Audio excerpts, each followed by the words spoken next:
తులారాశి వారి ఆదాయం 5, వ్యయం 14, రాజపూజ్యం 6, అవమానం 3. ఈ రాశి స్త్రీ పురుషాదులకు గురుబలం వల్ల దైవిక బలం హెచ్చుగా ఉండును. ధనం, కుటుంబం, సంపత్తు, పుత్రులకు కారకుడైన గురువు 9, 10 స్థానంలో సంచారం ఏ పనిలోనైనా ఆత్మవిశ్వాసంతో ముందుకు పోగలను. రాహుకేతుల బలం వల్ల శని 6వ స్థానంలో ఉండడం చేత విశేషమైన యోగదాయకంగా ఉంటుంది. శత్రువులు అంతరించుట, వ్యవహారాల్లో వ్యాపారాదుల్లో జయం, గతంలో సాధించలేని పనులన్నీ ఈ సమయంలో సాధిస్తారు. ఏ వృత్తి వ్యాపారంలో ఉన్నవారికైనాను ఈ సంవత్సరం బాగుండును. గృహ సంబంధరీత్యా లాభాలు, నూతన గృహాలను నిర్మించుట, కనీసం ఇళ్ళ స్థలాలను కొనడం జరుగుతుంది. అపనిందలు అంటే తొలగి సుఖంగా ఉంటారు.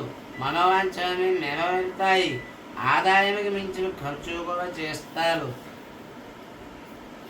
శత్రుత్వాన్ని అణచివేస్తారు. నూతన ప్లాన్లు పోకళ్ళ చేత సంఘంలో గౌరవాదులు సిద్ధించును.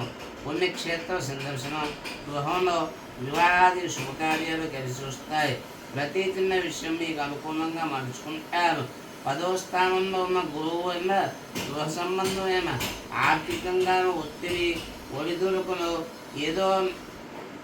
ఏదోలా ధనం చేతికి అందుతుంది. మీ నిజాయితీ ప్రవర్తన కొంతమేర కష్టాల నుండి కాపాడుతుంది. ఈ సంవత్సరం తులారాశి ఉద్యోగస్తులకు అన్ని విధాల యోగదాయకమైన ప్రమోషన్తో కూడిన అధికారిక విధంగా బదిలీలు, అవి కూడా అనుకూలమైన బదిలీలు, అధికారుల అనుగ్రహం, కోర్టు చేసిన వారికి కూడా అనుకూలంగా తీర్పు వస్తుంది. గృహ నిర్మాణాది కార్యాలు చేస్తారు. వాహనాన్ని కొంటారు, లేక వాహనాన్ని మార్పు అయినా చేస్తారు.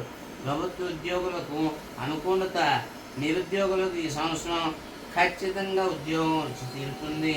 రాజకీయ నాయకులు కూడా మహోన్నతమైన కాలం.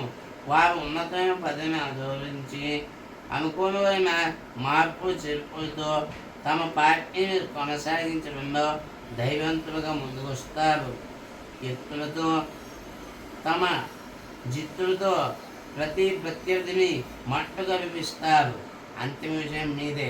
ఈ సంవత్సరం గురుబలం హెచ్చుగా ఉన్నందు చేత అన్ని రకాల వ్యాపారస్తులకు, కౌలుదారులకు కూడా అనుకోని యోగదాయకమైన కాలం. కళామతన్ని ముద్దు బిడ్డలైన కళాకారులకు మంచి అవకాశాలు. విదేశీ యాత్ర కూడా సఫలీకృతం అవుతుంది. విద్యార్థులకు గురుబలం చేత జ్ఞాపక శక్తి బాగా ఫలిస్తుంది. ఉత్తీర్ణత సాధిస్తారు. మెడిసిన్, లా సెట్, ఐసెట్ వారికి కూడా మంచి అనుకూలమైన దశ.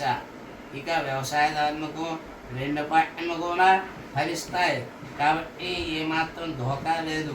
ఈ సంవత్సరం ఈ రాశి స్త్రీ పురుషులకు యోగదాయకంగా ఉండడం చేత నవఘోష అధికం. కాబట్టి శివాలయంలో రుద్రాభిషేకం, నవఘోష శాంతి ఇత్యాదులు మరియు మాస శివరాత్రి వ్రతాలు ఆచరించేది నవఘోష యంత్రం ధరించిన మేలు కలుగుతుంది. ఇది ఈ సంవత్సరం ఈ తులారాశి వారికి చెప్పిన సంక్షిప్త రాశి ఫలం. ఇంకా మెండుగా ఖచ్చితంగా చెప్పాలన్నా మీ జన్మజాతకం అవసరం. మీరు నేరుగా మీ జన్మజాతకాన్ని మా సంస్థ వద్దకు తెచ్చి మమ్మ సంప్రదించిన మీ జాతక ఫలితాలు రుజువుగా తీర్చి చెప్పడం మాకు కర్తనామనకం. ముందుగా వృశ్చిక రాశి